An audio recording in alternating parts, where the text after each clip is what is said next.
जीवित पुत्री का व्रत अश्वनी मास की कृष्ण पक्ष की अष्टमी तिथि के दिन जीवित पुत्री का व्रत किया जाता है और कथा सुना जाता है। तो मित्रों, आइए आप सबको कथा की ओर ले चलते हैं। यह कथा राजा जीमुतवाहन जी की है। गंधर्वराज जीमुतवाहन बड़े धर्मात्मा और त्यागी पुरुष थे। युवा काल में ही राजपाट छोड़कर वन में पिता की सेवा करने चले गए थे। एक दिन भ्रमण करते करते उन्हें नाग माता मिली। जब जीमुतवाहन ने उनके विलाप करने का कारण पूछा तो उन्होंने बताया कि नागवंश गरुड़ से काफ़ी परेशान हैं। नागवंश की रक्षा करने के लिए नागों ने गरुड़ से समझौता किया है कि वे प्रतिदिन उसे एक नाग खाने के लिए देंगे और इसके बदले में वो हमारा सामूहिक शिकार नहीं करेगा। इस प्रक्रिया में आज उसके पुत्र को गरुड़ के सामने जाना है। नाग माता की पूरी बात सुनकर जीमुतवाहन ने उन्हें वचन दिया कि वे उनके पुत्र को कुछ नहीं होने देंगे और उसकी जगह कपड़े में लिपटकर खुद गरुड़ के सामने उस शिला पर लेट जाएंगे जहां से गरुड़ अपना आहार उठाता है, और उन्होंने ऐसा ही किया। गरुड़ ने जीमुतवाहन को अपने पंजों में दबाकर पहाड़ की तरफ उड़ान भरी, लेकिन जब गरुड़ ने देखा कि हमेशा की तरह नाग चिल्लाने और रोने की जगह शांत है तो उसने कपड़ा हटाकर जीमुतवाहन को पाया। जीमुतवाहन ने सारी कहानी गरुड़ को बता दी, जिसके बाद उसने जीमुतवाहन को छोड़ दिया और नागों को ना खाने की वचन दिया। तब से हर माता अपने पुत्र की रक्षा के लिए जीवत्या व्रत करने लगी। यह व्रत अश्विनी मास की कृष्ण पक्ष की 7वीं तिथि से आरंभ होकर 9वीं तक होती है। व्रत का आरंभ 7वीं तिथि को भोजन ग्रहण से शुरू किया जाता है,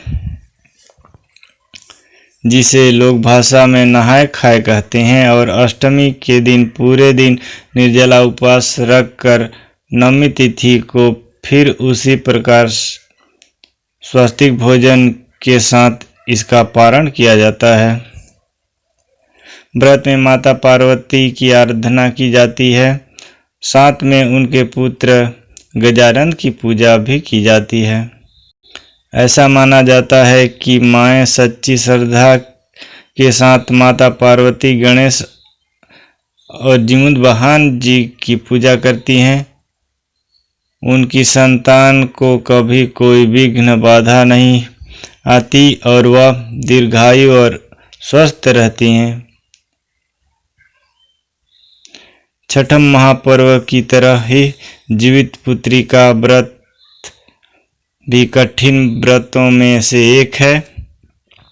इस व्रत में बिना पानी पिए कठिन नियमों का पालन करते हुए व्रत पूर्ण किया जाता है, क्योंकि संतान की सुरक्षा माताओं के लिए पहली प्राथमिक होती है। इसलिए वे ऐसा कठिन व्रत करती हैं। ऐसे ही और एक कथाएं हैं। नर्मदा नदी के पास एक नगर था, कंचनवटी। उस नगर के राजा का नाम मलय केतु था। नर्मदा नदी के पश्चिम में बालूहटा नामक की एक मरुभूमि थी, जिसमें एक विशाल पाकड़ के पेड़ पर चील रहती थी। उसी पेड़ के नीचे एक सियारिन भी रहती थी। दोनों पक्की सहेली थी।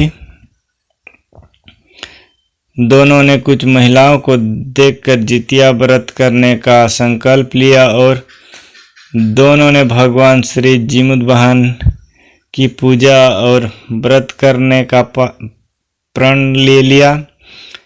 लेकिन जिस दिन दोनों को व्रत रखना था उसी दिन शहर के एक बड़े व्यापारी की मृत्यु हो गई।